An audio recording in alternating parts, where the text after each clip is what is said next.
nominations of Dr. Radha Plum to be Deputy Undersecretary of Defense for Acquisition and Sustainment, Mrs. Melancy Harris to be Deputy Undersecretary of Defense for Intelligence and Security, Dr. Laura Taylor Kayla to be Assistant Secretary of Defense for Industrial Base Policy, and Mr. Brendan Owens to be Assistant Secretary of Defense for Energy, Installations, and Environment. On behalf of the committee, I want to thank each of you for your willingness to serve in these important positions. I would also like to welcome the guests and family members who are present today. Dr. Plum, I would like to welcome your husband, John, your father, Ravi, your mother, Rama, Aunt Sheila, and cousin Tara. Mrs. Harris, I'd like to welcome your husband, Caleb, your father, William, and your mother, Robin, and Dr. Taylor Kale. I would like to welcome your family members, Julian, Rana, Isaiah, Caleb, and Jana. And I think I've got them all, but if not, I welcome everyone.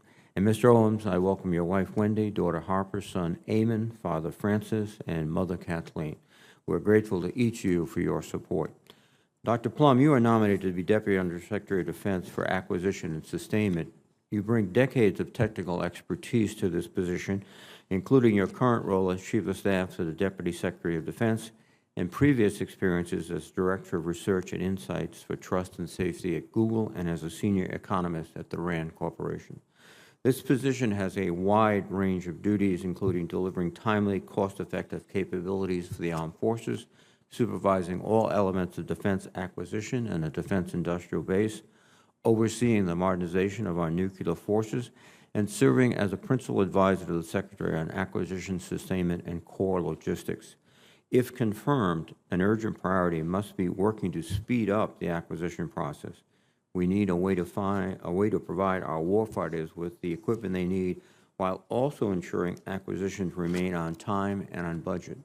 Although some progress and reforms have been made in recent years, the Defense Department's acquisition process still remains on the Government Accountability Office's high-risk list. Similarly, the Department must improve the operation and sustainment of weapon systems over their life cycles, a cost that is often overlooked in the acquisition process. Dr. Plum, I'd like to know how you would plan to address these challenges as we go forward. Mrs. Harris, you are nominated to be Deputy Undersecretary of Defense for Intelligence and Security. If confirmed, you will serve as a Principal Intelligence Advisor to the Secretary of Defense and will oversee the Defense Intelligence Enterprise. Your considerable experience in irregular warfare and counterterrorism policy across the Defense Department and intelligence community will serve you well in this role. Among many challenges, you will need to ensure the security and integrity of all Defense Department business and government entities and personnel. Specifically, it is vital to protect our industrial base from cyber theft and adverse investments by competitor nations. The Defense Department's innovation strategy relies on trustworthy technology and intellectual property, and it is imperative for the Department to be able to access critical technology that is being developed by commercial and non-traditional defense companies. Additionally, you will need to ensure that the Defense Intelligence Collection Agencies, NRO, NSA, and NGA, devote resources and management attention to the support of agile, joint, all-domain military operations and against peer competitors. These operations require split-second targeting support, and I would like to know how you would ensure their success. Dr. Taylor Kale, the Assistant Secretary of Defense for Industrial Base Policy, will serve as the Principal Advisor to the Undersecretary of Defense for Acquisition and Sustainment and for all industrial base policies and related matters. This position has a wide scope of responsibilities, from ensuring supply chain security, guiding department-wide acquisitions and investments, to coordinating small business programs. I would note your considerable experience in economic and business affairs in both the Commerce and State Departments, as well as your record of leadership at the Council on Foreign Relations. If confirmed, you would be the first person to hold this office. As such, there are a number of important challenges you will need to address. Notably, the Department must build domestic production capacity to support key technology areas such as microelectronics, artificial intelligence, and hypersonics. These are game-changing technologies that will be key to maintaining our advantages over China, Russia, and other adversaries. And our defense industrial base needs an advocate in the Department to ensure it receives the support it requires to deliver these products. Further, as we have seen with greater clarity over the past several years, Ensuring supply chain security and access to critical strategic materials such as rare earth elements is fundamentally important for the Department and the defense industrial base. I would like to know your thoughts on how you would address these challenges. Finally, Mr. Owens, you are nominated to be Assistant Secretary of Defense for Energy, Installations, and Environment. If confirmed, you will oversee the Defense Department's physical footprint and provide management of military installations worldwide, as well as leadership on environmental, safety, and occupational health programs. Your strong engineering background, both in and out of government, as well as your experience as an energy manager at Fort Belvoir for 7 years, should serve you well. Among the challenges for this position is the persistent threat posed by PFAS contamination at defense installations around the world. Cleanup and remediation efforts for these chemicals is very costly and technically challenging, and I would like to know what steps you would take to help implement a better strategy moving forward. You will also need to ensure rigorous oversight of the privatized housing companies in the Defense Department's Military Housing Privatization Initiative. This is an issue that this committee has devoted considerable attention and effort to. Relatedly, the Department will need to take steps to protect and maintain mission readiness by addressing the climate resiliency of military installations. I would ask that you share how this process can be accelerated, particularly for installations most vulnerable to climate risks like wildfires, drought, and flooding. Lastly, I welcome your thoughts on how the Department can increase its use of distributed energy on its installations using non-defense funded contracting mechanisms, especially in the Air Force, as it has lagged behind the other services. Thank you again to our nominees. I look forward to your testimonies. And just a note, we will work expeditiously to get these nominees through, since we anticipate and hope for a recess in the coming week. So we'll have an expedited timeline for questions for the record. Now let me recognize the ranking member, Senator Inhofe. I like the recess coming. That's good. I thank you, Mr. Chairman. I was not going to actually read my opening statement, but I know that the Democrats are winding up a meeting right now, and so I'll go ahead and do so. Thank you, Mr. Chairman, and thanks to our witnesses for being here and willing to serve the nation. As I've said many times, this is the most dangerous world that we've seen in my lifetime, and my lifetime is longer than anyone else in here. So we've had quite a few challenges facing us in your areas of responsibility. The NDS maintains that China is our pacing threat. The CCP is making historic investments to modernize its military, and we are falling behind because we haven't been resourcing our strategy adequately, and that was before we had record high inflation. We are also moving too slowly and providing too few munitions to our Ukrainian partners. We need a sense of urgency to make bold, smart decisions at the Pentagon, and that actually start with senior civilian leadership. Doctors Plum and Kaler Kale, you have been nominated for the #2 acquisition position in the top industrial base policy position in the department. Respectively, Congress and the Pentagon worked together and have made good strides in acquisition reform. But the Chinese are still moving faster than us. Earlier this month, the Deputy Assistant Secretary of the Air Force for Acquisition said that the PLA is getting new equipment 5 to 6 times faster than we are. And we all understand this is a problem that we have and will continue to have. And just that we understand their form of government. They can do some things faster than we can do them. Mr. Owens, you are nominated to be an Assistant Secretary of Defense for Energy, Installation, and Environment. I'm interested in hearing your thoughts on the current status of the Military Housing Privatization Initiative. We spent a lot of time on this in the last few years. Yeah. Ms. Harris, you are nominated to serve as the #2 Intelligence Officer in the Department of Defense. We must do a better job understanding our adversaries and articulating the threats they pose to the American public. We still don't have a handle on how to best prevent the Chinese from stealing our technology for military and commercial purposes. we will be a key responsibility for yours when you are confirmed. The department requires strong civilian leadership. We look forward to hearing each of your views in these areas. Thank you, Mr. Chairman. Thank you very much, Senator Inhofe. And I will recognize first Dr. Plum, then Mrs. Harris, then Dr. Taylor-Colley, and then Mr. Owens. Dr. Plum, your testimony, please. Good morning, Chairman Reed, Ranking Member Inhofe, and Could you bring the microphones as close as possible? Sure. Some of us have hearing challenges. No problem. Is that better? Much better.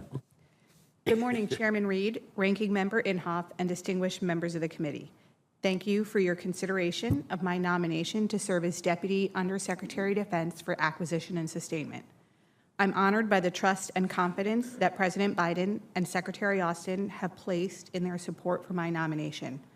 I also wanted to thank this committee for its bipartisan work, including the faithful passage of the National Defense Authorization Act for over 60 years. Before I start, I want to thank my family, my parents and sister, aunt and cousin, and of course my husband and our 2 sons. I'd also like to thank a number of mentors, including the late Michael Sheehan, General Stanley McChrystal, and of course Deputy Secretary Hicks for their support and guidance throughout the years. I've been privileged to work in and around military, civilian, and contractor workforce of the Department of Defense, and if confirmed to serve as the Deputy Undersecretary of Defense for Acquisition and Sustainment, it would be an honor to continue to support their mission by enabling cost-effective, streamlined processes to develop and field capabilities critical to our warfighters. For more than 70 years, the United States leadership and democratic values have laid the foundation for peace and prosperity. But we are now operating in one of the most complex and rapidly evolving environments in decades, one that challenges much of that foundation.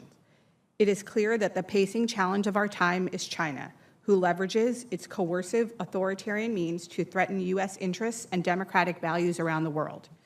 Added to that is the acute threat of Russia, whose unprovoked attack on Ukraine has highlighted the crucial role our defense industrial base plays in delivering capabilities needed to both reassure our allies and defend against our adversaries. No doubt the U.S. can and will prevail against our competitors, but doing so will require dedicated focus to leverage the enduring advantages we derive from our democratic values and a free society. We have the finest military in the world and the creativity and competence of a thriving commercial sector that is also the envy of the world. If confirmed, my task will be to match warfighter requirements from our military with the technologies and that vibrant industrial base to ensure our military has the capabilities it needs to prevail in critical missions anytime, anywhere. To do this, we must establish clear transition pathways for critical new technologies like hypersonics, artificial intelligence, and directed energies. We must field solutions more rapidly. We must leverage new acquisition pathways to acquire software and software-intensive systems to meet the needs of our warfighters and invest in our defense industrial base to reduce foreign dependency. We must sustain our fielded weapon systems in a cost-effective manner and ensure the resilience of our installations and our systems to the full range of biological, nuclear, chemical, and environmental threats. And of course, we must empower the defense acquisition workforce to ensure they have the tools, authority, and leadership they need. If confirmed, I will strive to accomplish these critical priorities under the leadership, guidance of the Secretary of Defense, Deputy Secretary of Defense, and Undersecretary for Acquisition and Sustainment. To be successful in that task will require regular and transparent dialogue with Congress and, of course, this committee. Again, I want to thank this committee for its decades of bipartisan work, and I am committed to working together to ensure we can deter our adversaries and defend the United States. In all that I do, I pledge never to lose sight of that mission. Thank you, and I look forward to your questions. Thank you very much, Dr. Plum. Mrs. Harris, please. Chairman Reed, Ranking Member Inhofe, and distinguished members of the committee, it is an honor to appear before you this morning as President Biden's nominee for Deputy Undersecretary of Defense for Intelligence and Security. I appreciate your consideration of my nomination. I have been blessed with an incredible family and community of friends who have supported me throughout my career. To my husband, Caleb, thank you for being my biggest cheerleader and my best sounding board. To my parents, Robin and Bill, and sisters, Mackenzie and Caitlin, thank you for your support, instilling me with a sense of public service, and expanding my worldview. I would also like to thank all of the national security professionals with whom I have served throughout my career. Your commitment to service, your resilience, and your character inspires me every day, and I'm grateful for your friendship and mentorship. My journey to this hearing room today began when I joined the Defense Intelligence Agency as an intelligence analyst in 2004. From that work, I learned the importance of analytic rigor, integrity, and precision. Through countless significant national security challenges, I saw the importance of speaking truth to power and having a strong intelligence foundation for policy decisions. As I later transitioned to policymaking roles, that perspective was only reinforced as I became reliant on integrated intelligence support to inform policy recommendations and decisions. If confirmed, I look forward to ensuring the Defense Intelligence Enterprise is best positioned to continue providing that critical support to our senior leaders. This committee has long supported our nation's intelligence community and the essential missions conducted within the defense, intelligence, and security enterprises. I am humbled to be nominated to serve alongside those women and men who demonstrate a high standard of excellence and drive innovation while maintaining a clear focus on some of the nation's most critical challenges we face as a nation. Defense intelligence and security efforts provide critical support to the Secretary's national defense strategy and are essential to ensuring the United States retains its strategic advantage today and in the future. I approach my nomination with a clear focus on ensuring we are best positioned to collaborate with allies and partners, collect information, conduct analysis on intelligence priorities, and protect our intelligence and innovations. Positioning ourselves for the future also means ensuring we recruit and retain a workforce that reflects the diversity of our country. Our work is only as strong as those professionals who work in the intelligence community. Efforts to increase diversity are paramount to ensuring we have the diverse perspectives and skill sets we need to retain our edge. As we seek to recruit these professionals to public service, we need to ensure we do our best to onboard them quickly, facilitate career mobility, and ensure the work of the intelligence community can retain this talent base. This only increases the importance of the work to streamline the clearance process, increase reciprocity across the intelligence community, and create educational and broadening opportunities. If confirmed, I look forward to supporting Secretary Austin, DNI Haynes, and Undersecretary Moultrie on these priorities, and ensuring that the Defense Intelligence and Security Enterprise is well integrated in the National Intelligence Enterprise. I am also committed to working closely with this committee and other committees of jurisdiction to provide the information needed to carry out your oversight responsibilities. Thank you for your time today and consideration of my nomination. I look forward to your questions. Thank you very much. Dr. Laura Taylor Colley, please. And I probably pronounced the name 5 different ways, so forgive me. It's great. It's fine. Good morning, Chairman Reed, Ranking Member Inhofe, and distinguished members of the committee. I am incredibly grateful for this opportunity to appear before you and for your consideration of my nomination to serve as the Assistant Secretary of Defense for Industrial Base Policy. This committee deserves great credit for your insight in leading the way to establish the department's focal point for industrial-based policy at the Assistant Secretary level. I am deeply honored and humbled by President Biden's nomination to serve in this historic role and by the trust and confidence that Secretary Austin, Deputy Secretary Hicks, and Undersecretary LaPlante have placed in me. I come from humble origins. That I sit before you today is a testimony to this country's opportunities. I was born and raised outside of Chicago, Illinois, by a single mother who used a community college education to escape poverty. I would not be here without the countless teachers, friends, mentors, and family who encouraged me and instilled in me the importance of hard work and selfless service. I'd like to give a special thanks to my DC area friends and family, especially the Dotsons who joined me here today. And thank you, Chairman Reed, for personally welcoming Jana, Caleb, and Isaiah. This brings me a lot of street cred in teenager world. If confirmed, my service as the Assistant Secretary of Defense would be shaped by my stalwart belief that our economic security is fundamentally our national security. My experience in international economics and development finance has reinforced my view that our open, democratic system and market-driven, rules-based economy is our strength, and that our resilient and innovative defense industrial base powers our ability to prevail in an age of strategic competition against China and other competitors. As you noted, Mr. Chairman, I began my career in public service as a State Department Foreign Service officer. I also served in Afghanistan as an economic officer. I served alongside brilliant, dedicated members of the armed forces and I remain deeply proud of our servicemen and women, and if confirmed, it would be my privilege to support our nation's warfighters wherever they may be. I work closely with manufacturers as the Deputy Assistant Secretary for Manufacturing at the Department of Commerce and study changes in the industrial workforce. If confirmed, my priorities will be securing the health of and resilience of the defense industrial base, balancing our short-term gaps and long-term priorities by focusing on these key issues, engaging industry and our strategic allies as partners to mitigate supply chain risks, increasing competition and supporting small business and non-traditional suppliers, supporting partnerships to develop the defense industrial and manufacturing workforce, protecting the defense industrial base from foreign adversary capital, increasing our domestic production of critical minerals and strategic materials, and working across the Defense Department, particularly with the Office of the Undersecretary of Defense for Research and Engineering, to infuse greater innovation in the defense industrial base and move new technologies through and past the valley of death. Again, I am humbled and honored and profoundly fortunate to be nominated for this position, for which there is significant bipartisan support on behalf of the nation that I love. I commit to you that if confirmed, I will give this position my all. Further, if confirmed, today will mark the beginning of a robust and meaningful dialogue between us. I commit to consulting regularly, clearly, robustly, and transparently with this committee and its subcommittees, and with Congress on the full range of issues confronting the defense industrial base.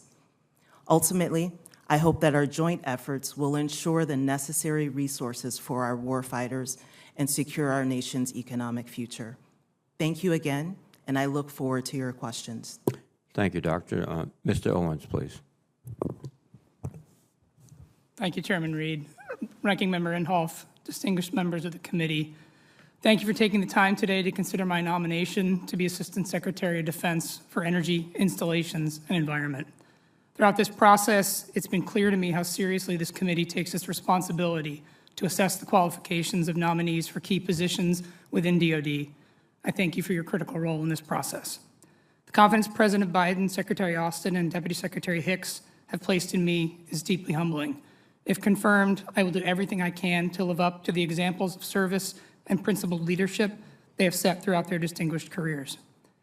By my family's standards, I'm quite late to public service, but I am honored to have the opportunity to become part of a tradition I've always been extremely proud of. My father, Bucky, retired as captain of the port of Mobile, Alabama, after a distinguished 25-year career in the United States Coast Guard.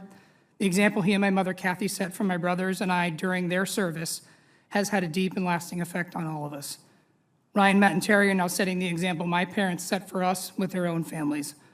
Ryan has worked for the Coast Guard for almost 20 years, and Matt and Terry are first responders across the river in Arlington. I'm also proud of the dozens of other aunts, uncles, and cousins who, in our family, have served or are serving with distinction. To my wife and kids, Wendy, Harper, and Eamon, I'm excited for the opportunity to continue our journey alongside the incredible people who dedicate their lives to the safety and national security. I'm grateful, if confirmed, that you're willing to join me in returning to a version of the life that defined the first 25 years of mine. I'm thrilled to have the opportunity to serve the people who safeguard the nation. Growing up, we learned reverence for and deep appreciation of the sacrifices our military service members and their families make when they answer the call. The Defense Department's people are its greatest strength, and their service and professionalism is unrivaled anywhere in the world. I am honored, if confirmed, to serve these extraordinary people. I will do everything I can to ensure their ability to decisively execute their mission, while those of us serving in support of that mission safeguard their well-being. For most of the force, this starts by ensuring they have safe, healthy, efficient, and resilient places to live and work. These places should be enhancing the health, well-being, and readiness of our service members and their families. If confirmed, I will put a 25-year background in efficient, healthy, and resilient buildings to work and be a champion for our service members to ensure their environment, homes, workplaces, and infrastructure enhance their ability to complete their mission and thrive as people. The EI&E portfolio is broad and extends well beyond installation fence lines. Defense communities provide indispensable services the department relies on to support our uniformed military families. So while I intend, if confirmed, to put our service members and their families first, I know that the relationships the department cultivates and maintains with defense communities are critical components of installation resilience and force readiness. I admire the foresight embodied in the integrated approach to capability improvement and community engagement in programs like IRSIP, REPI, Sentinel, and the Defense Communities Infrastructure Pilot Program. The DCIP pilot is one example of many of the innovative programs in the EI&E portfolio that recognize the interdependency of mission continuity and the defense community. Our installations rely on non-DoD partners for, practically speaking, all of their energy. Installation resilience in the face of malign and naturally occurring disruption is crucial. As DoD works to implement installation-level mission readiness strategies like microgrids, building to grid integration, energy generation, and storage, its sheer size also presents an opportunity to not only support its community partners, but also the entire country in commercializing new and scaling existing technology with an eye towards enhancing resilience, energy independence, reliability, equity, and health in the U.S. The DoD's success and ability to complete its mission and secure the nation is predicated on regular and constructive dialogue between Congress and the department.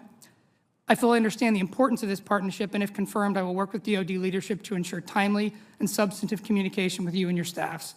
Thank you again for your consideration of my nomination. I look forward to your questions today and if confirmed, going forward as well. Thank you, Mr. Owens. Before we begin our round of questioning, I have a series of questions that are required for all nominees, and you may answer in unison. Have you adhered to applicable laws and regulations governing conflicts of interest? Yes.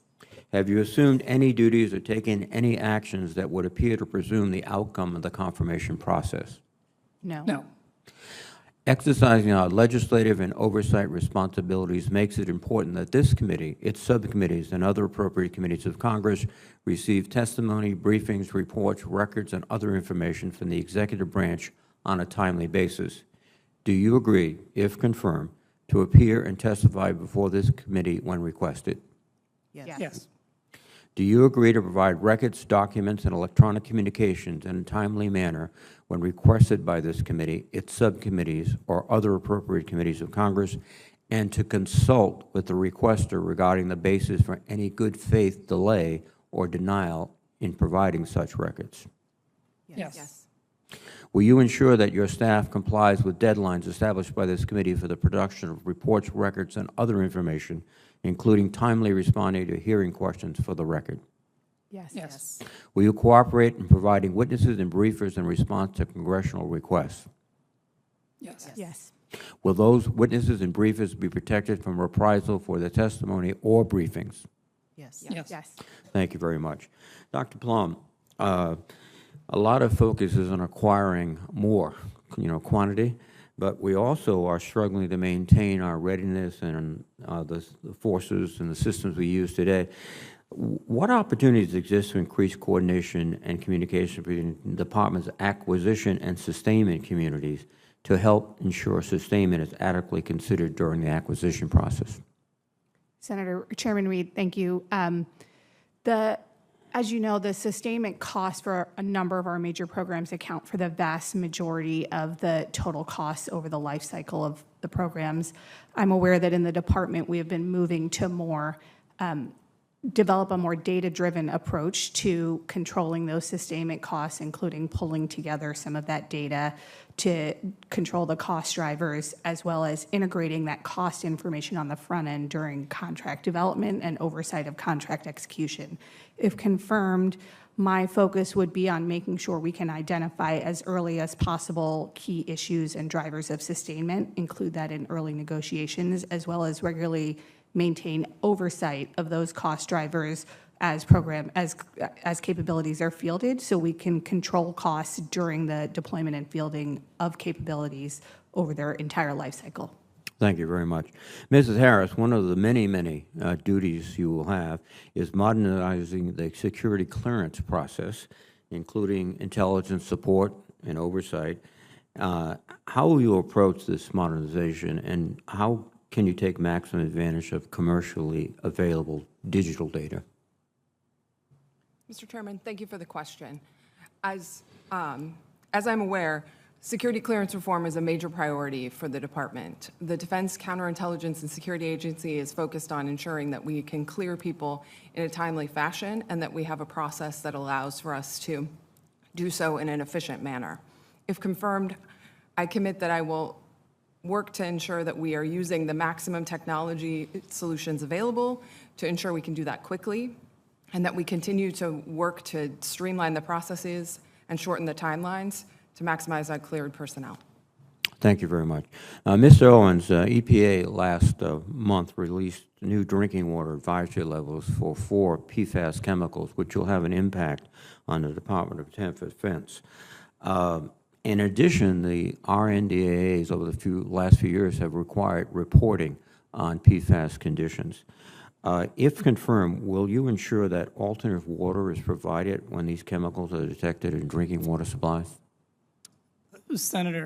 Chairman Reed, thank you for the question, and I want to thank the committee for being so stalwart and focused on the issues of environmental contamination and the potential health and safety challenges they present, because the health and well-being of service members and their families and the civilian workforce are paramount, and every leader in DoD should be laser being focused on making sure that we're doing what we can in response to the ability for DoD to provide for the needs of the installation and the community in the presence of situations that make any of the infrastructure that they are reliant on right now unusable.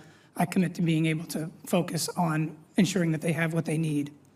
Thank you very much. And of course, I assume that a simple yes, you will comply with the reporting requirements within the NDAA. Absolutely, yes. Thank you very much. And Dr. Taylor Kale, that's the 6th mispronunciation. Over the past several years, we have come to discover that our industrial base is fragile, and we need to take steps in the Department of Defense all throughout the government. So what do you believe are the most pressing issues to the health of the defense industrial base, and how will you address them? Thank you, Chairman Reed. Actually, you correctly pronounced my name. Oh. It is Taylor Kale. As you've noted, that the health and resilience of our defense industrial base is absolutely essential to our economic security, I believe. We need to be able to deter strategic adversaries like China and Russia and provide the tools and capabilities that our warfighters need. The defense industrial base has a unique challenge in striking a balance between long-term and short-term needs and goals, between producing and sustaining mature systems and adopting new systems and capabilities and innovations. I think some of the key challenges are around workforce, aging workforce, a shortage of workers with STEM and industrial skills that makes it difficult to meet production targets. Also, supply chain security and vulnerabilities, as well as, frankly, an internal issue is programmatic and budgetary predictability and stability. If confirmed, I will work closely with this committee across the department enterprise and with industry and the interagency to come up with solutions that address these critical challenges. Well, thank you very much for your testimony, and thank you all for your commitment to service and your testimony. Let me recognize the ranking member, Senator Inhofe. Thank you, Mr. Chairman. Dr. Plum, you spent time recently working at both Facebook and Google, and Ms. Harris, you also spent time working at Facebook and on the oversight board of Facebook. Can you both please describe your work at these companies and what involvement you had, if any, in the development of the content moderation policies or in decisions to moderate content? And let's start with Dr. Plum. Ranking Member Inhofe, my role, similar to roles throughout my career at both companies, was focused on applying data and analysis to help identify problematic issues like Facebook, child pornography, ISIS recruiting content. At Google, my roles focused on applying data and analysis to improve business operations, to address issues like copyright violations and financial fraud, in helping make those business processes more effective and efficient. Overall, I was focused on the research and analysis pieces rather than on content moderation policy or content moderation decisions. Ms. Harris? Ranking Member Inhofe, thank you for the question. My role at Facebook was focused on designing a way to bring outside experts in to look at Facebook's content decision. I did not work on content moderation actions or the policies. I was focused on the operations issues to facilitate those outside expert reviews. All right. And Mr. Owens, in your advanced policy questions, you stated that, and this is a quote, in many cases, the department's installation energy projects should not only bolster resilience, but also enhance conservation, increase energy efficiency, and implement clean, low-carbon energy solutions. Now, I believe that the number one priority of the Department of Defense is lethality. I'd ask you if you agree with that. And secondly, do you think that there is a point where strategic and economic costs outweigh potential environmental benefits? Ranking Member, thank you very much for the question. I absolutely agree that DoD's number one priority is to provide military forces to deter war and ensure our nation's security, 100%. In terms of how I would characterize the joint benefits that investments in resilience and efficiency can provide, I absolutely see that those two things need to be considered together. They need to be balanced, and then they need to make sure that they are doing everything that we're doing from an efficiency standpoint or from a resilience standpoint is supporting lethality. So you repeat them, the two areas that you feel should be hand in hand. Efficiency, well, I think it's more of a triad, efficiency, resiliency, and lethality. On somewhat of an equal basis? I think I said them in the exact opposite order of the way that they would be precedent for DoD. Okay. And lastly, Ms. Harris, you've served as the Deputy Assistant Secretary of Defense for Irregular Warfare and Counterterrorism since February of 2021. Can you describe the role that you played in planning for the withdrawal from Afghanistan last year? Ranking Member Inhofe, thank you for the question. As you correctly state, I work from the Office of the Undersecretary of Defense for Policy. I'm one of a number of Deputy Assistant Secretaries of Defense with responsibilities related to our mission in Afghanistan. My role is focused primarily on CT policy and the employment of Special Operations Forces. So with regards to our withdrawal from Afghanistan, those were the primary areas in which I was involved. Thank you, Mr. Chairman.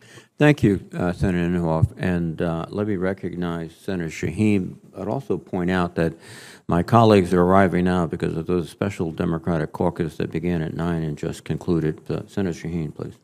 Well, thank you, Mr. Chairman. My timing was perfect.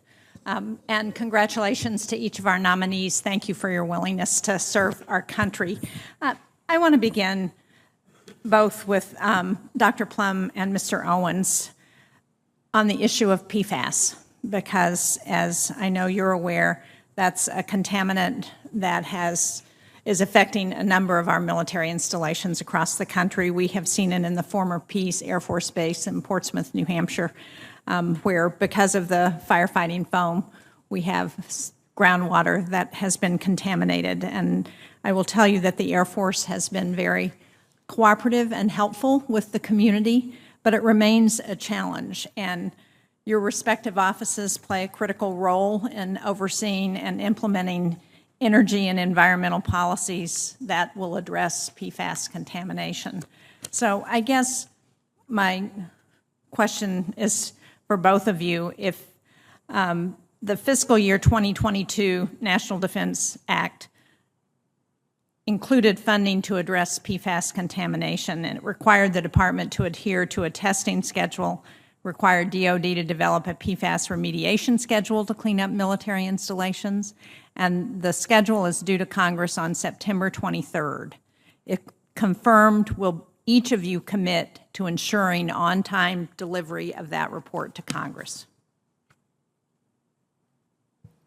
Senator, thank you, and let me start with saying I share your concern on PFAS. It is a really critical area that we do need to focus on. We owe our service members and their families safe and healthy places to live and work. If confirmed, I absolutely commit to making sure we have on-time delivery of required reports and meeting other federal requirements. Thank you. Mr. Owens? I'll follow on to what Dr. Plum said about making this a priority for the Assistant Secretary EI&E if confirmed, and we'll also commit to ensuring that we are giving you the reports that you need according to the NDAA. Thank you very much. We'll talk again in October. One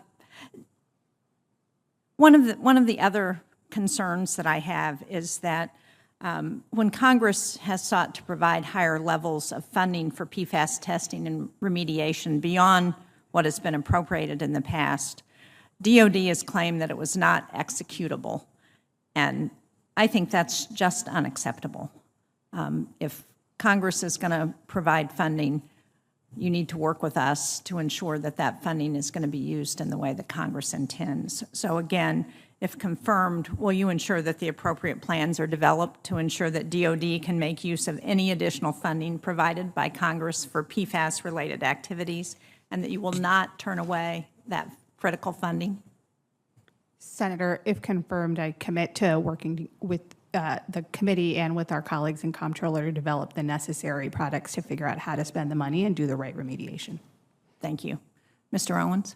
I'll commit to the same. Also, Mr. Owens, you will assume the role of chair of the PFAS task force. If confirmed, it's an important body that was put in place initially as an ad hoc group by the former Secretary Esper. It was codified in fiscal year 2021 NDAA to ensure sustained attention. And can you speak to, as assuming you are going to take over and get confirmed, I'm assuming that you are, what would be your top priorities in leading this task force? Senator, I think in terms of the specific remit of the task force, I'm not that familiar with what the roles and responsibilities would be. I know that PFAS is a critically important issue, and I commend this committee for making it such an area of focus. If I'm confirmed, I think the process to engage in ensuring that we understand testing limitations, ensuring that we understand what the strategy for finding alternatives for any places that PFAS is still in use, and then also remediation would be the three top priorities. Thank you. I look forward to working with you on those priorities.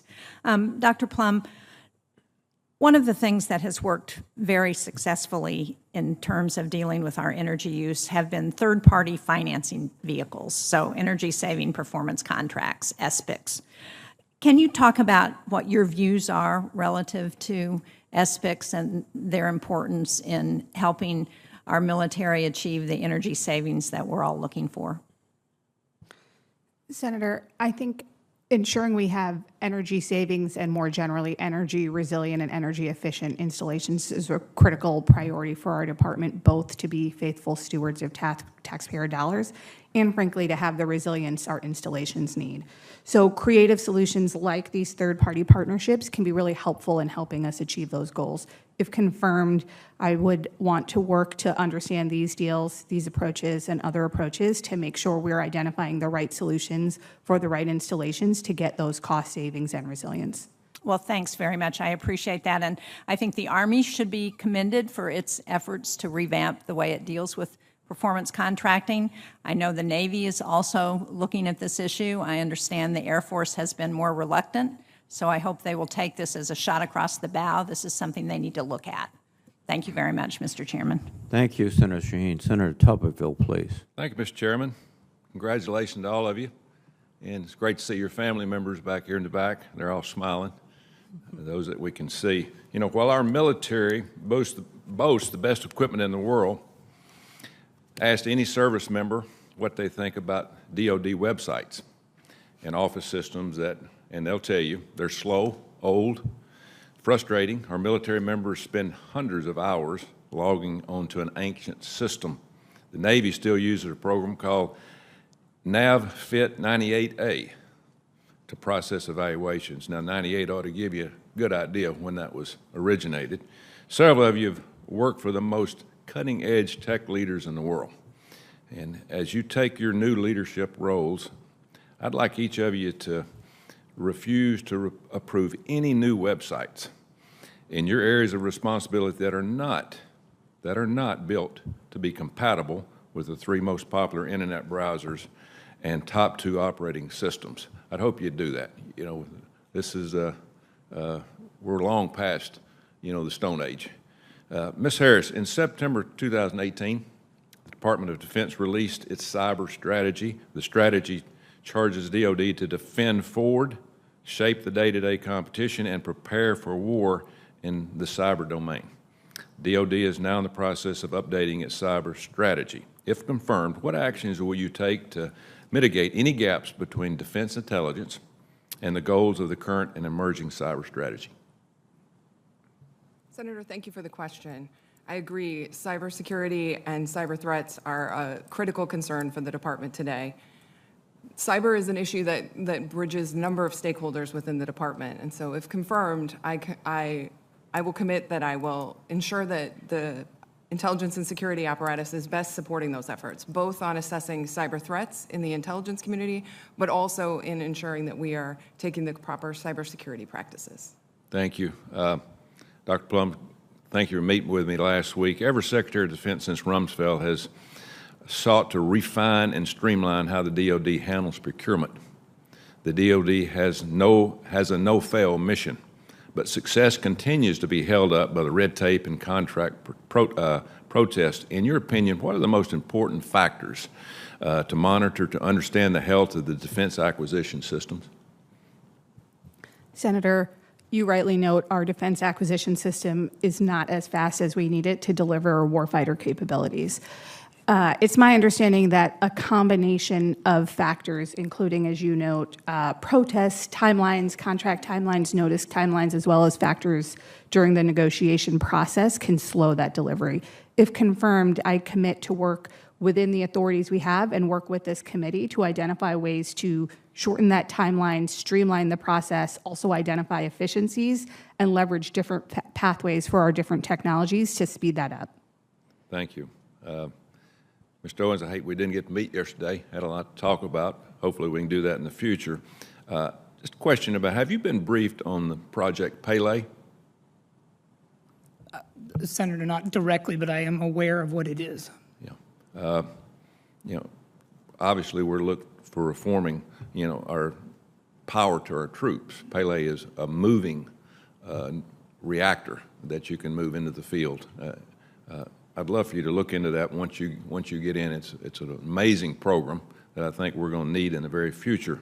The DoD pioneered nuclear power. I don't think a lot of people know that. Few people know that the first commercial reactor was a DoD project. In addition to Project Pele, the FY23 NDAA directs the DoD to look at how a thorium cycle could safely harden our military bases and fuel space propulsion and power. I'd like to get your pledge that you would look into that and be very familiar with this review that we're going to do through the NDAA. Senator, I think that balancing energy diversity, resilience, and combat superiority is a critical role of what's in the EI&E portfolio, and if confirmed, you have my commitment to look into it. Thank you. Dr. Taylor, a significant portion of critical and strategic materials required for major defense programs come from non-allied countries, including China. What steps should the department take to support the domestic manufacturing and processing of these materials? Oh, thank you, Senator. As I noted, I think that having reliable and secure supply chains is absolutely critical for the health and resilience of the defense industrial base. I think, I want to thank this committee and the Senate for supporting the CHIPS Act. I think this will be an important step. The department, I think needs to take a number of steps, some of which they've outlined, but certainly moving towards more domestic sourcing and also working with international partners and allies for friendshoring, as some call it.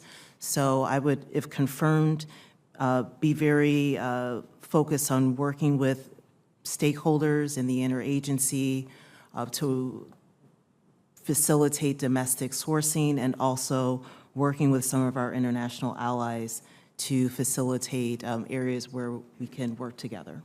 Thank you. You're going to have a hard job. Thank you very much, Mr. Chairman. Thank you, Senator Tuberville. Senator King, please.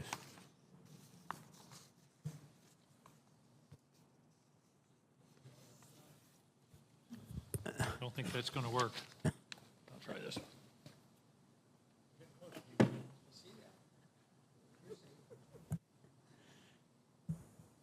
Okay. Ms. Harris, you're entering one of the most important jobs in the Defense Department. Intelligence, I'm coming to believe, is the secret sauce in modern conflict. And so capable intelligence widely distributed within the agency and within the warfighter groups, I think is critical. One thing that I'm very worried about, however, is cyber and electronic warfare and resiliency in the face of cyber attacks. I hope that you will have put cyber at the top of your priority list, because nothing else works if we are disabled in terms of cyber or electronic warfare attacks. One strategy I think that's very important is red teaming. Everybody thinks they're invulnerable until they're not. And I'd like your thoughts on the issue of cyber and cyber resiliency. Senator, thank you for the question. I agree with you both in the criticality of our intelligence and intelligence analysis to support the warfighter, and also in the need to ensure that we are giving cyber and cybersecurity the attention that they deserve. If confirmed, you have my commitment that I will ensure that we are giving the proper analytic attention to that and prioritizing the types of intelligence sharing that will facilitate a broader understanding of the challenges we face in the technology environment today. In a modern conflict, the first 30 minutes is going to be all about cyber and electronic warfare and trying to blind the opponent. So I think that should be a very high priority. An intelligence question that I've raised and have had briefings on and am following is the determination of the will to fight. We found in Afghanistan that we overestimated the will to fight of the Afghan army. We underestimated the will to fight of the Ukrainian people. This is an important factor. It's difficult to assess, I understand, but I hope you'll work with General Barrier and pursue the work that they're doing, because it's an important policy question, could be very important for us in the future, for example, with regard to Taiwan. Senator, I couldn't agree more. Clearly, will to fight is an area that we need to continue to refine our understanding of. My understanding is that the intelligence community, as part of their continual processes to improve their analytic abilities, is looking at just this issue, and if confirmed, I look forward to learning more about those efforts and keeping the committee informed. I can commend General Barrier and his staff because I know they are, and the Director of National Intelligence is looking very closely at this subject. Dr. Plum, sustainment and resiliency in acquisitions. I believe that every time we buy a major platform, whether it's an aircraft, a ship, any kind of mobile vehicle, we should be also buying the intellectual property so that the government has the power to make parts. Every depot, every hangar, every ship should have a 3D printer. We should not have a major weapon system out of commission because of a lack of a part. So I hope that that's part of your acquisition strategy. We're not just buying pieces of metal anymore. We should be buying the intellectual property that will allow us to maintain those and not rely on a long and somewhat uncertain supply chain. Senator, absolutely. We need to figure out better strategies to deal with the supply chain for our weapon system. That includes dealing with part obsolescence and our ability to produce them in-house and in more robust and resilient ways. If confirmed, I commit to looking at ensuring we have the intellectual property as well as other solutions that can allow us to build in that supply chain and parts resilience to enable us to maintain and sustain our warfighting capabilities at a much more reasonable cost. Just remember, for want of a nail, the shoe was lost. For want of the shoe, the horse was lost. For want of the horse, the battle was lost, and the war could be lost. I don't want that to be the story of our military. Dr. Taylor Kale, we've had a good discussion. Two items. One is I'd like to see more emphasis on smaller firms and trying to develop the acquisition process so that smaller firms can compete and participate in the Defense Department acquisition process. Secondly, I'd like to invite you to Maine, where we have a diverse defense industrial base, where we have large facilities like Bath Iron Works, Pratt Whitney, Portsmouth Naval Shipyard, but we also have many smaller firms that participate. And I think it would be useful for you to see that kind of universe of the defense industrial base. And I know you realize how important it is to maintain the industrial base in a vigorous and healthy acquisition atmosphere. Thank you, Senator. I appreciate our discussion that we had. I also enjoyed learning our mutual love for road trips across country. I would be more than delighted if confirmed to visit Maine. I've done similar trips in my capacity as Deputy Assistant Secretary for Manufacturing to Tennessee, North Carolina, Alabama, Pennsylvania, other states where there's an industrial base and innovation. Yeah, but Maine's better than any of those, just to be clear. Thank you very much. I'm out of time. Mr. Owens, I'm going to ask you some questions for the record. Thank you all, and congratulations on your nomination. Look forward to working with you on behalf of the United States of America. Thank you, Mr. Chairman. Thank you, Senator King. Senator Rounds, please. Thank you, Mr. Chairman. First, let me thank all of you for your continued service to our country. Mr. Owens, I'm going to add my voice to the voices that have already expressed concerns with regard to PFAS and PFAB. Thanks for taking the time to meet with me in my office this last week. If confirmed, you will be the chairman of the PFAS task force. Given how pervasive this substance is, and the longer that we take to address the issue, the more money it will cost in the long run. This stuff doesn't stay in one place. It continues to permeate throughout the soils, in and around the bases where it's been used for firefighting material. If we don't begin to tackle this as soon as possible and get ahead of it, it's just going to cost us more money in the long run. So we're either going to pay now or we're going to pay a whole lot more later on. I'm just going to ask right now for your commitment that if confirmed, you will promptly grab a hold of this issue and make sure that the communities that support our military installations across this country will be taken care of and that it will be a priority for you. Senator, thanks for your focus on this issue. You have my commitment on that this will be a priority. Thank you. Dr. Plum, if confirmed, you will have oversight over the Assistant Secretary of Defense for Energy Installations and Environment, the position that Mr. Owens had been nominated for, and as such will also play a major role in making sure our installations and surrounding communities are taken care of with regard to this particular issue. Do I have your commitment that if confirmed, you will also look into the issue, and if any additional resources or authorities are needed to address PFAS remediation, you will promptly let this committee know?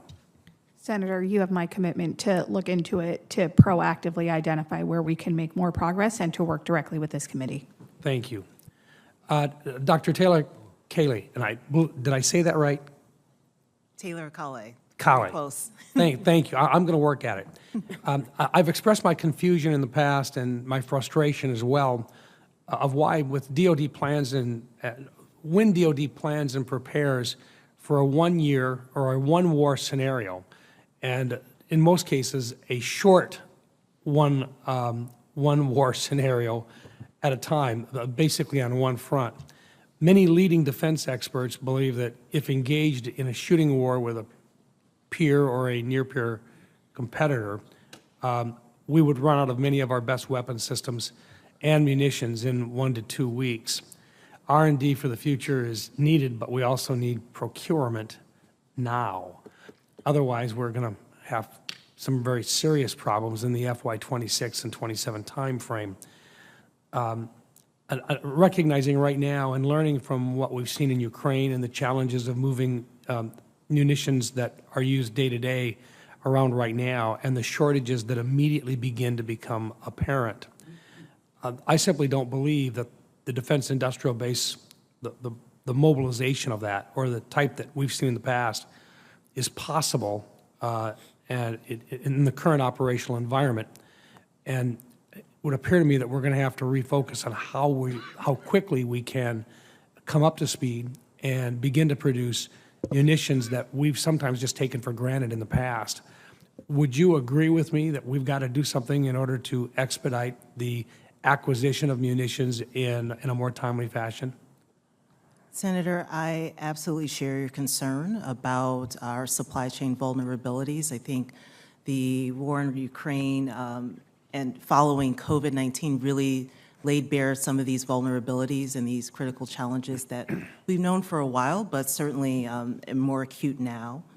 I think if confirmed, it will be very important to apply lessons learned from this Ukraine aid, and also to figure out how best to support the industrial base in building more hot production lines, as Undersecretary LaPlante has advocated for.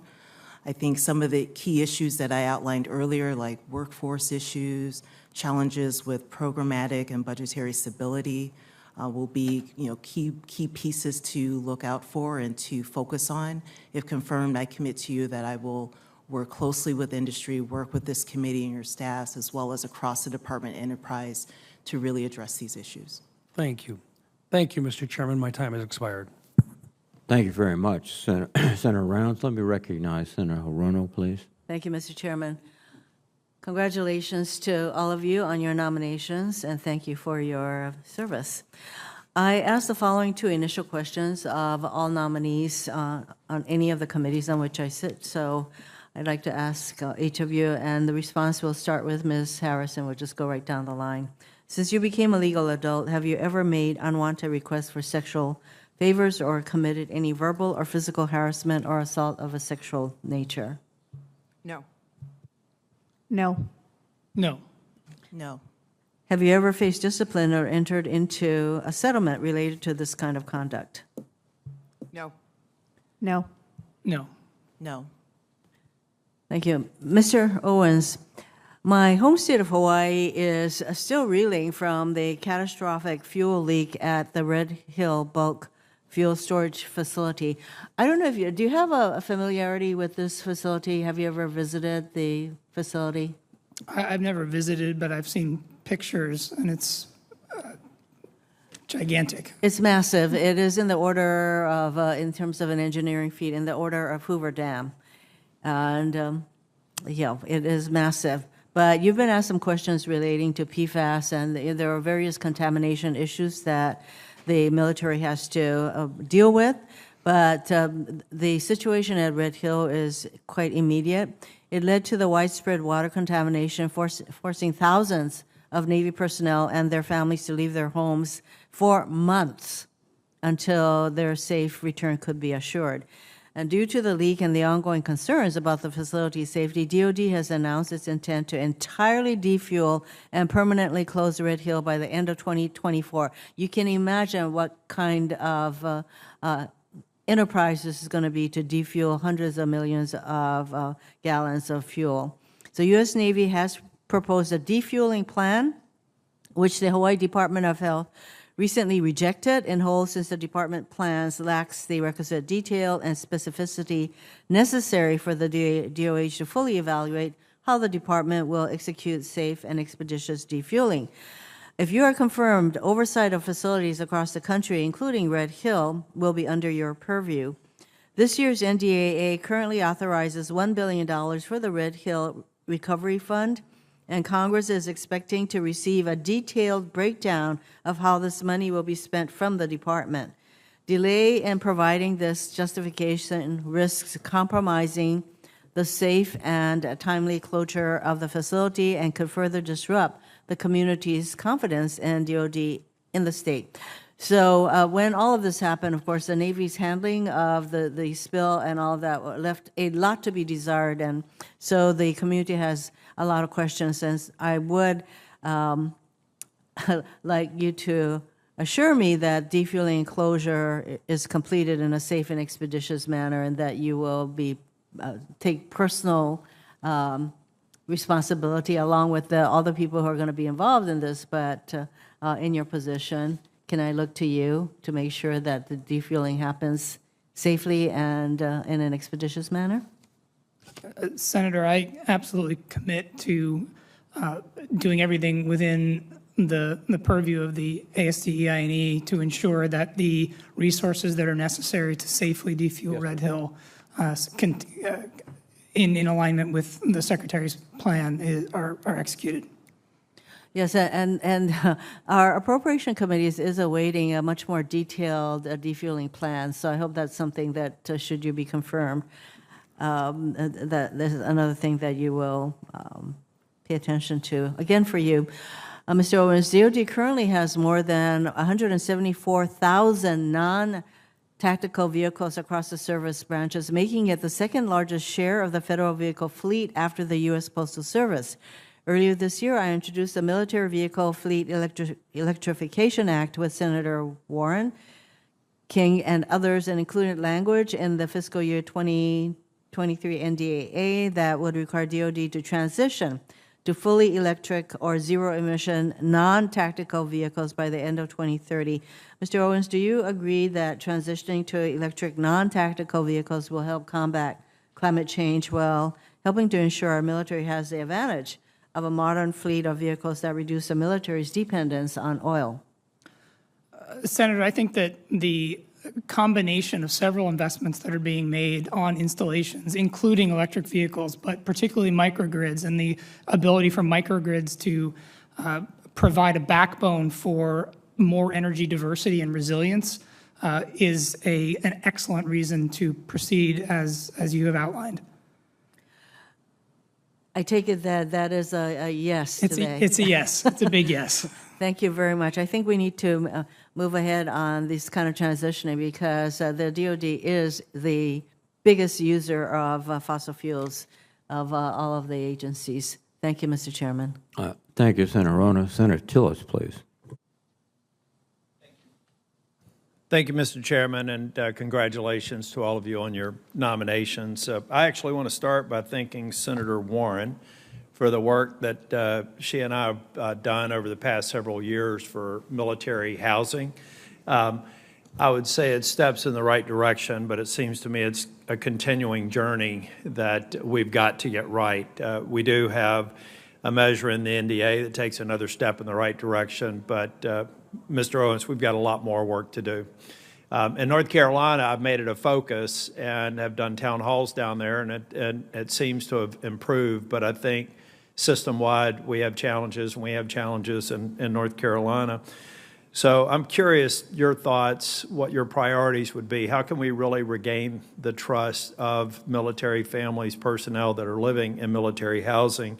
And secondly, we have to recognize that because of mold, a number of other exposures that the occupants have had to endure, that we have some health implications. So in addition to fixing the inventory moving forward, we've also got to take a serious look at instances where we think illnesses can clearly be linked to exposures in some of this, what I consider to be substandard housing.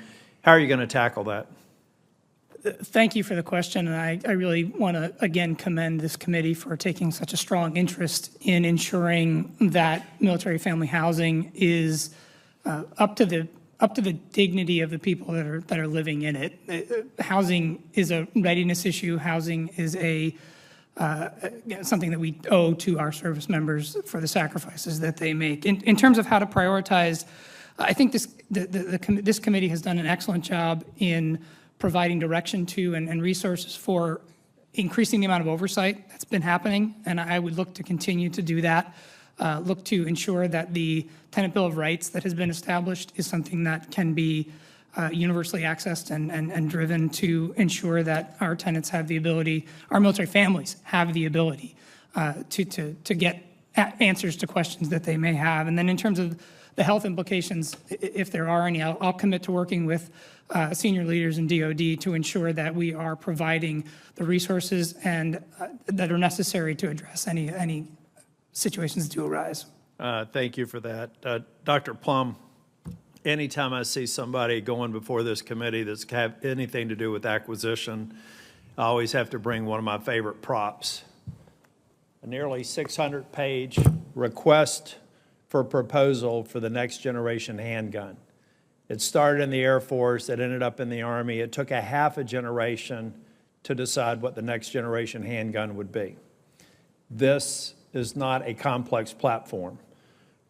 This is something that it just boggles my mind that we haven't figured out how to tailor acquisition processes in a way that gets it done sooner, gets the capability deployed sooner, and also provides the opportunity for a larger group of people to participate. In North Carolina, we have a very strong, we have a military business center. In fact, we just had a meeting this week with a number of small businesses that contribute to the defense industrial base. But if they look at something like this, they're out before they ever start. They can't simply afford to go through hundreds of pages and a multi-year process to put forth what may be one of the best innovations that we could potentially consider. So we're squeezing out, I think, a number of innovators in the acquisition process.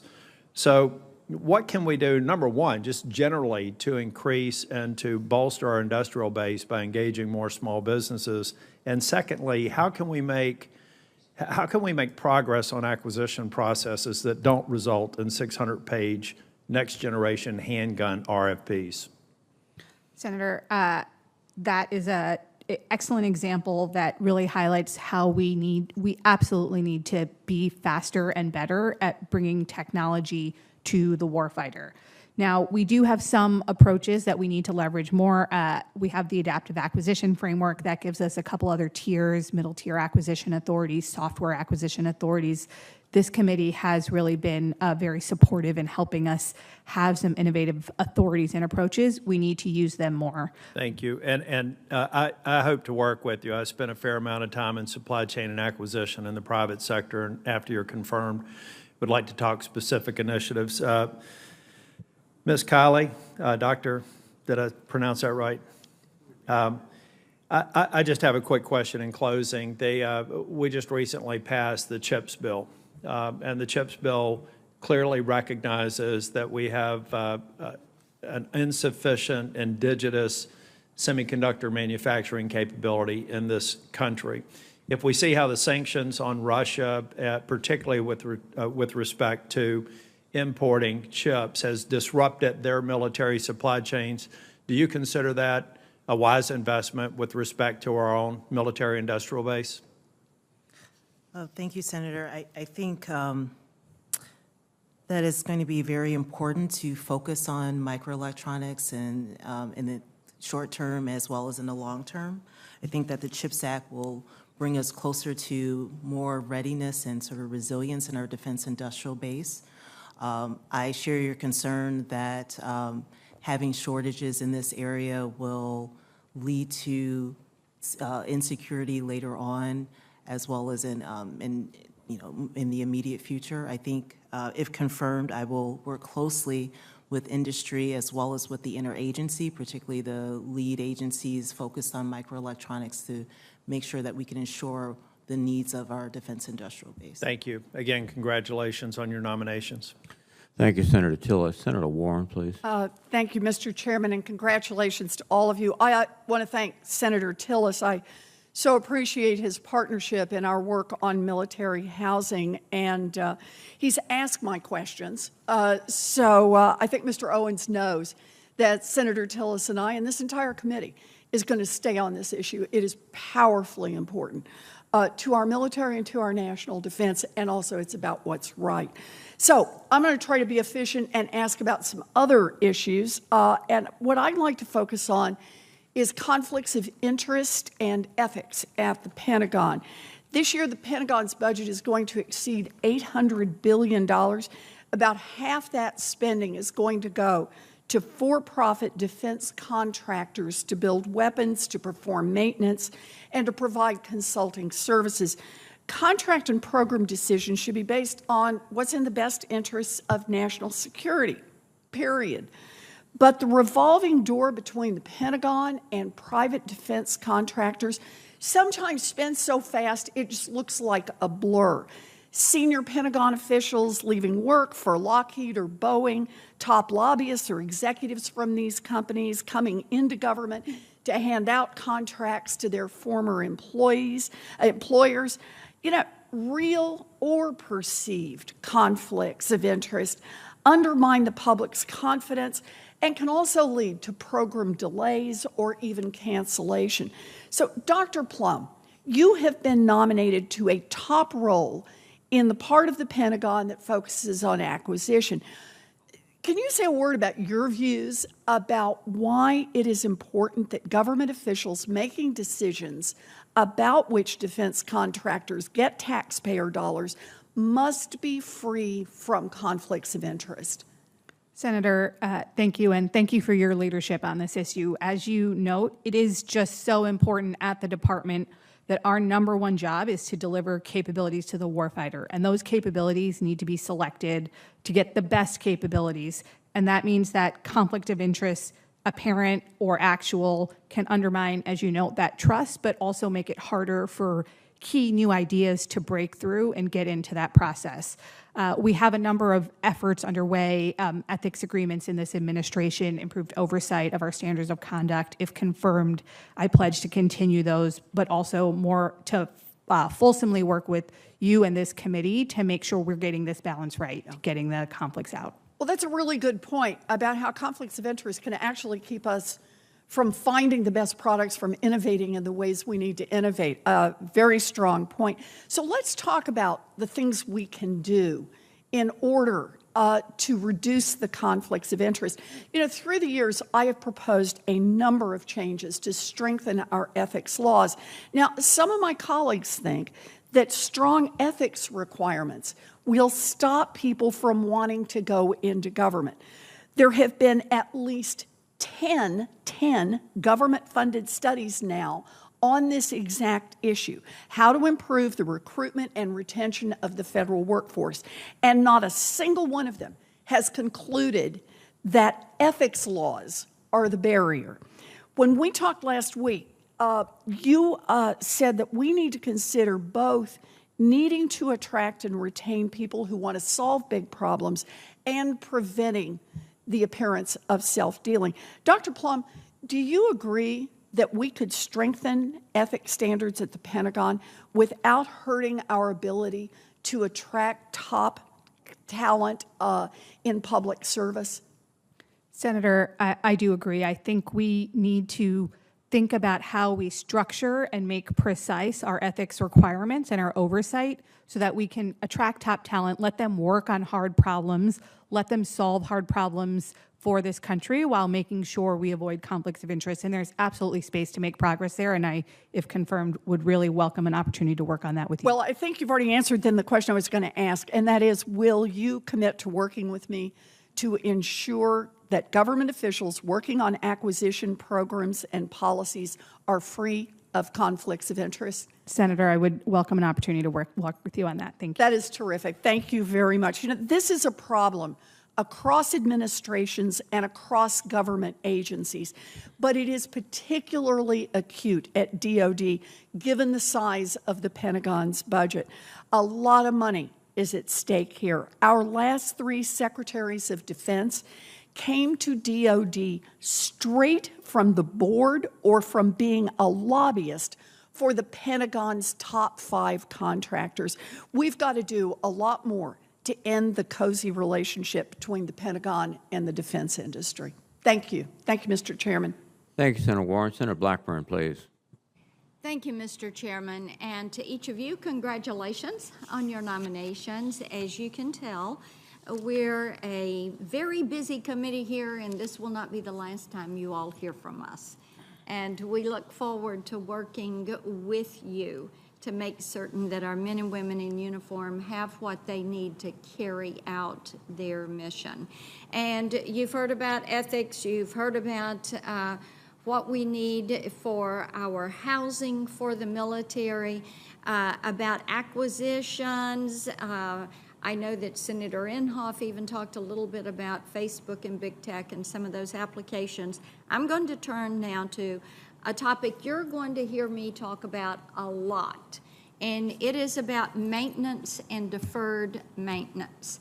And Mr. Owens, I'm going to come to you on this because we've got 550,000 buildings that we have a backlog. There is a goal of getting to 90% on this, but the current estimate, I think, last time I looked, it was at $121 billion in the FSRM. Does that sound right to you? Senator Blackburn, the briefing paper that I read on FSRM had that number in it, and it didn't sound right to me. I've come to learn that it's right. It's a big number. It is right. And DOD has over 550,000 buildings and facilities worldwide. And as my dad would always say, if you build it, you have to maintain it. And it seems as if we are getting to the point that deferred maintenance in that backlog is way out of control. So I want to bring this home to you with an example in Tennessee. And I'm going to ask you to visit this facility with me. It is an Air Force base. It is Arnold Engineering and Development Center. And it is located there in Tullahoma, Tennessee. Those of you involved with DOD have probably heard about this. We've got great Tennesseans that work there. They are leading the way on testing some of our mission-critical engine and hypersonic testing. It is going to be imperative for the growth of our Air Force and for Space Force. And they are doing this research work in buildings that are crumbling around them. And the deferred maintenance it keeps getting pushed off. And I do give the Air Force Secretary credit for having pushed forward to try to get resources there. This is part of our critical infrastructure future and needs to be addressed. So how are you going to begin addressing that backlog? Because you just said you saw that figure and you thought this can't be right, but it is. So how do you begin to reshape that, whittle down, prioritize it?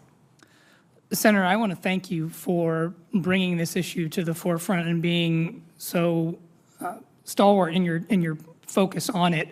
In my view, the DoD has to balance their mission requirements and their sustainment requirements. And I think one of the things that is critical to understand is that the health and well-being of the warfighter is directly connected to the built environment and the physical environment that they inhabit. So one of the things that I'd like to do is try to highlight the connection between the fact that the people who are in these buildings are being affected by them if they are not. There are human capital infrastructure, and they're a very vital and necessary component. So what kind of analysis, what kind of partnerships, what kind of approach do you plan to bring to this? You've obviously given some forethought to this. Yes, and I think that the prioritization exercises that are necessary to ensure that we are putting the money in the places where it's going to have the maximum benefit to support the mission and then the health and well-being of the military and military service family members is going to be a priority for the ASD/EI&E, working across in collaboration with all of the other EI&E positions for the services.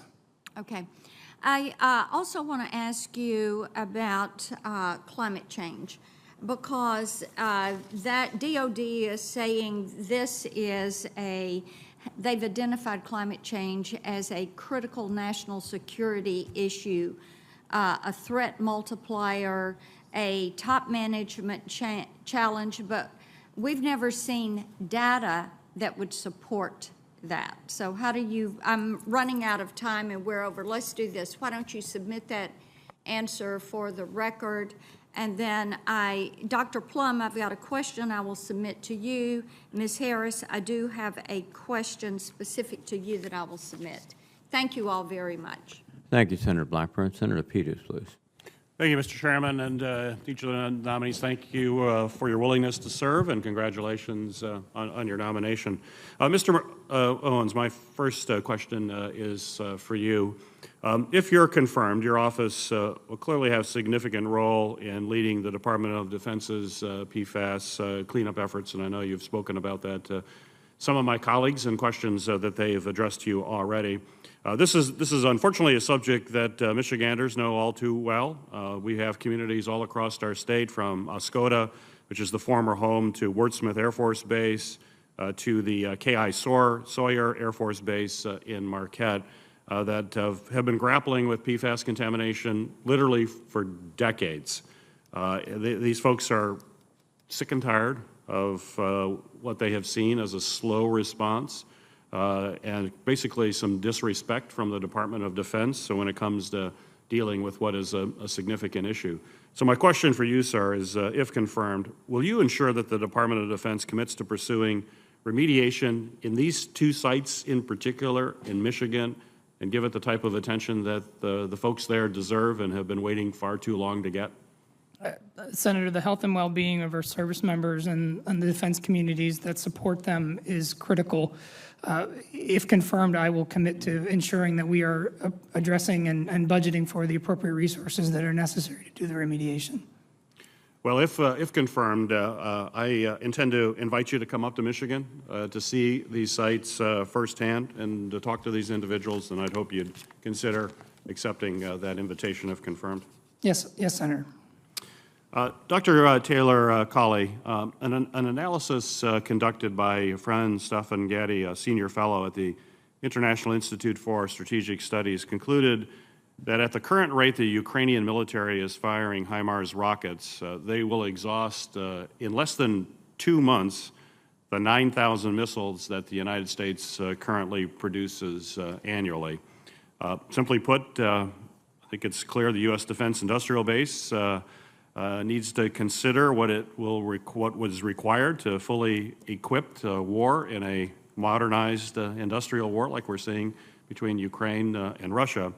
And so my question for you is, if confirmed, how would you work within the Pentagon, with Congress, and with the industrial base partners to ensure that the U.S. military would remain well supplied in the event of a conventional conflict with a near-peer competitor, whether that be China or Russia or someone else? Clearly, our stockpiles need to be bigger, but our production rates need to be higher as well. Thank you, Senator. First, I want to note that I believe our support to Ukraine has been invaluable in combating Russian aggression. The crisis has clearly laid bare some of the critical vulnerabilities in our supply chain. As I've noted before, some of these we've known for a while, and others are becoming more apparent. If confirmed, supply chain resilience would be an absolute priority for this role and for this office. And of course, working across the department enterprise will be key. So if confirmed, I would work closely with Undersecretary LaPlante and others in acquisition and sustainment, but also with the military departments and the Joint Chiefs Planning to better understand the needs of the industrial base, and also working with with industry partners to understand where the gaps are, where the critical needs are. As I've stated before, I think workforce is going to be a particular concern for the industrial base moving forward, and it's something that I think the department and, of course, the industrial base policy will need to work closely with industry to address. Very good. Dr. Taylor Colley, another question for you here. The Senate just recently passed the CHIPS and Science Act to ensure that we are producing semiconductors essential for so many products here in America, including the auto industry. Particularly important that we pass that bill for an industry that is a major industry in the state of Michigan, but important for the whole country. Could you please speak to how vital it is for us to ensure that we have a supply of semiconductors that are manufactured here in the United States, and how that relates to national security in your mind? Senator, I want to underline my support for the CHIPS Act, and appreciate the work of the Senate and moving that bill forward. Microelectronics are an important issue within the supply chain because they cut across areas, they cut across sectors. And I think like workforce, like some of these other issues that are cross-cutting, the Defense Department, along with industry and as partners, along with the rest of the interagency, needs to work together and understanding better how to increase supply and make sure that these critical components are available and allow for our defense industrial base to be able to replenish and restock as necessary. Right. Well, thank you. Thank you, Mr. Chairman. Thank you, Senator Peters. Senator Sullivan, please. Thank you, Mr. Chairman.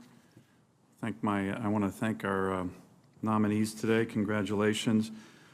Dr. Taylor-Kale and Dr. Plum, you're going to have a very important position here, defense industrial base policies. Can both of you briefly talk about how important critical minerals are for our defense industrial base, how reliant we are on China, critical minerals, rare earths, and, well, are they important? Can you just give me a quick answer? I have a number of questions on these. Senator, yes, both critical minerals and specifically rare earths are really important inputs, and there are, as you know, supply chain issues. Supply chain and reliance issues on China, correct? That's my understanding, sir. And does that undermine our national security? Senator, I think making sure we have a robust and resilient supply chain for them is absolutely critical for our national security. Do you agree with that, Dr. Taylor-Kale? Absolutely. I'm concerned about our supply chains being vulnerable to foreign adversaries, as well as to sole source suppliers, so absolutely. And if it's possible, and the President has held summits on this already, the best approach is to be able to source these from home, particularly critical minerals, rare earths, which we have an abundance of. Isn't that correct? Yes, sir, that's my understanding, yeah. Would you agree with that? That's my understanding as well. So I want to talk a little bit about a issue that's just as a head shaker for me. My state has enormous natural resources, oil, gas, critical minerals, rare earth elements, great state of Alaska, some estimates more than almost any other country in the world. Yet the Biden administration has issued 26 executive orders and executive actions focused on shutting down these things. I'm going to talk about one because it's just remarkable. And we have an area called the Ambler Mining District that is considered one of the most extensive mineral resources, critical minerals of undeveloped zinc, copper, lead, gold, silver, of anywhere in the world. We have no transportation to it. So for decades, we have worked on a road to the Ambler Mining District. This project began under the Obama administration, 7 years of permitting, millions and millions of dollars, got the final record of decision on this in July of 2020 to start the road to the Ambler Mining District. Everybody supported it. On February 22nd, 2022, the same day the President hosted a summit to announce steps to enhance America's critical mineral supply chains, the Department of Interior reversed the previous administration's record of decision and shut down the record of decision for the road to the Ambler Mining District. So, President's holding a summit on these issues. Other part of the administration, as they do on most things in Alaska, shut it down. Crushing jobs, of course, but really undermining our national security, defense issues. The President then, in March, announced his plan to use the Defense Production Act to secure reliable supply chains for critical minerals used in batteries and that power electric vehicles, which include those from the Ambler Mining District. How smart do you think that move was in Alaska to shut down critical mineral production. By the way, 7-year EIS, 36,000 public comments, 30 public hearings, 30 consultations with tribal groups. How smart do you think that is for our industrial base, defense industrial base, which the two of you will oversee? Senator, as you noted at the beginning, we need to figure out ways to get onshore more reliable access to critical minerals. And if confirmed, I would absolutely work on making sure I understand these cases, other cases like this, and make sure we robustly advocate for the right mix of investments and support to get that reliable supply chain for those critical minerals. Dr. Taylor-Kale, how do you think this makes sense? Senator, I understand how important this Ambler mine is to the people of Alaska, and I thank you for raising the issue and for bringing this up. I'm not familiar with the decision-making process and the details, but I want to reiterate my colleague in noting that, looking at the case-by-case understanding of how we can better improve access to critical minerals and strategic materials will be absolutely important. Well, look, I appreciate your answers. This is an ongoing, I can't get answers from anybody in the Pentagon, at the Department of Interior. Why would you do this? Why would you do this? Okay, this thing is the highest environmental standards. So until I get answers, I think both of you are qualified. Until I get answers, I'm going to put a hold on both of your nominations until I get answers from high-level administration officials. I'm sick and tired of the targeting of my great state. 26 executive orders. Jack, can you imagine, Mr. Chairman, if they did that to Rhode Island?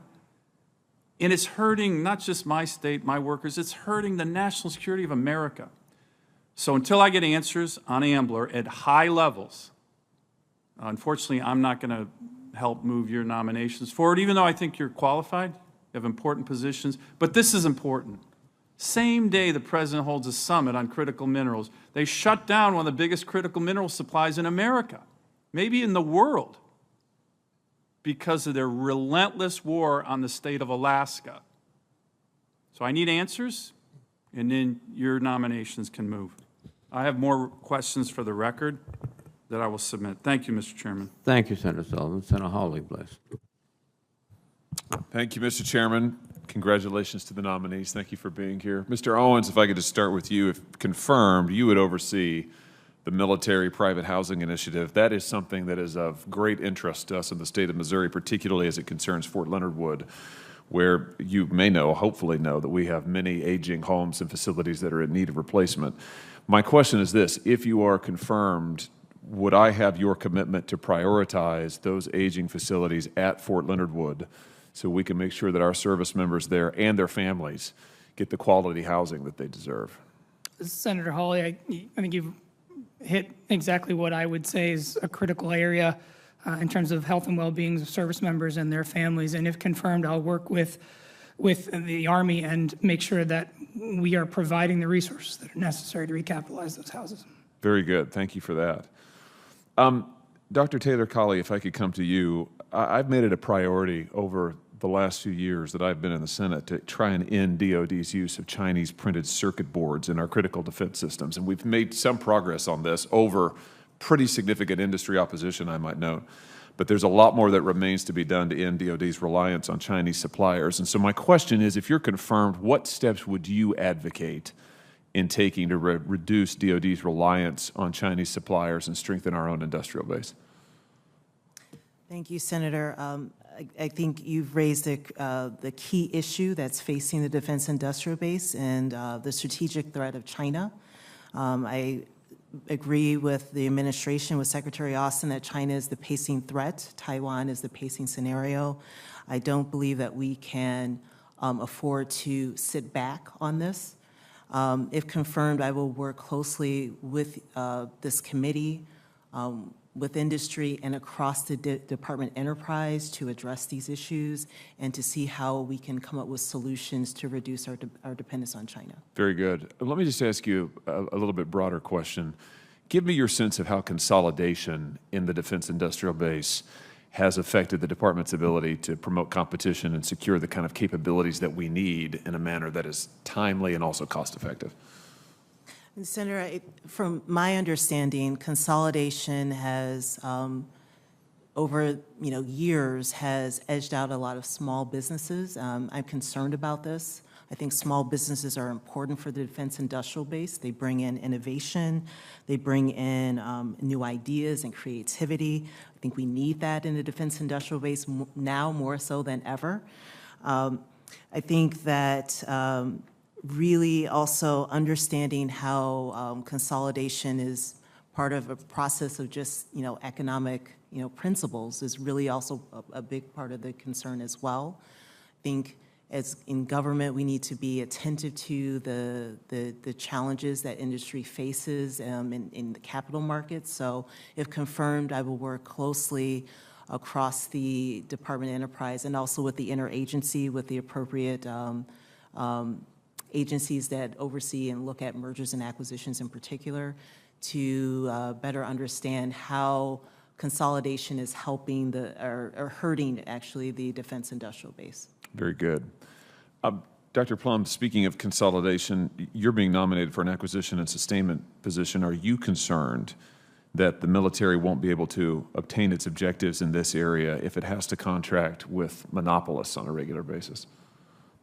Senator Hawley, you rightly note, and I agree with my colleague, Dr. Taylor-Colley, that competition is absolutely critical for helping us leverage our vibrant industrial base and make sure we get the capabilities we need. So consolidation in that context, especially where it drives out competition and innovation, is going to be problematic. And if confirmed, this is one of the areas I intend to focus on. I ask in part because you have spent a number of years at Google and Facebook, the two largest monopolists, arguably in the world, certainly in this country. And there's, I think it's safe to say, a lot of bipartisan concern about the concentrated power these companies have exercised across industries, and frankly, how they've used that power, which has been pretty disturbing in both of their cases. Talk to me about that. Let's start with this. Are you concerned that, let's take Google, that Google's market power is an impediment to the operations that you would need to, the mission that you would have at DOD? Is it an impediment to the sort of cooperation between private industry and the Department of Defense that we need to have in order for DOD and our military to be successful? Senator, I think anytime you have a large concentration of market share in individual companies without real competition, you need to start worrying about innovation and whether the right sort of new technologies are rising to the top. So in that context, consolidation in any of the sectors is something that, if confirmed, I would want to look at and make sure we were taking steps to reduce barriers for small businesses, creating pathways for new innovative technologies to make sure we're getting the best things that our warfighters require. My time has expired, so I'll ask you this question, then I'll yield my time back, Mr. Chairman, or I'll yield the floor. I guess I've taken all my time. But here's the question. Let me just give you a chance, Dr. Plum, to address more broadly. Why shouldn't we be concerned about your past work with Google and Facebook, given those companies' histories, given their monopoly power, given how they've leveraged and used their monopoly power across industries, and frankly, some of the pretty disturbing things they have done, from censorship to the targeting of young children, to the addiction model that they have promoted. I have been, and as have many on this committee, to be fair, vocal critics of this. So let me just give you a chance to respond to that. And with that, I yield. Senator, appreciate the opportunity. My role at both Facebook and Google is really focused on taking data and analysis and using it to solve specific problems: ISIS recruiting, online child pornography, improving business operations to address copyright violations, financial fraud. So there are certainly bigger issues with both companies, and understand this committee and many more publicly have been critical of them. But if confirmed, what I could offer is that my skills in taking data and analysis, in understanding the software development and production cycle, and really how that type of software innovation can be integrated into products at speed and scale, are really key capabilities that we need for our warfighters. And while recognizing there are a range of concerns on the companies, those skills are something I hope to bring to bear to make sure we can effectively and efficiently get the capabilities our warfighters need to match the pacing threat of China. Well, thank you very much, Senator Hawley, and thank you all, the witnesses, for your testimony today. And as I said, we will try to compress the questions for the record so that we can be in a position to move the nominations as quickly as possible. Thank you very, very much. With that, I will adjourn the hearing.